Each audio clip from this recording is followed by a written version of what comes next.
صاحب استقلالی که به همه ما تاجیکان میسر گشته است. همه این با شرافت خود مردم تاجیک و اساساً اساسگذار صلح و وحدت ملی پیشوای ملت محترم امام علی رحمان به دست آمده است.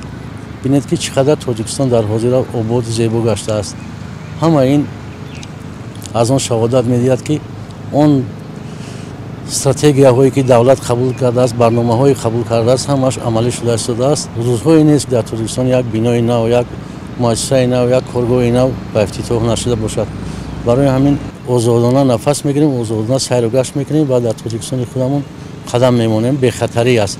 ببینید چقدر انشاءات خانه‌ها، بناها، کارخانه‌های بزرگ رو ما ساخته ایستاده‌ایم. از جمله من آثارخانه ملی، کتابخانه ملی را می‌بینم. این قدر باغ‌ها، گلگشت‌هایی که در تاجیکستان آباد شده است، باور کنید در دیگر دولت‌ها به فکر من شخصاً این خیلی با تیز به صورت بلند ترقی نکرده بود. در خود 10 سال ببینید چقدر تاجیکستان یک پایتخت تاجیکستان همون چقدر تغییر یافته است. همه این با شرافت استقلالیت است.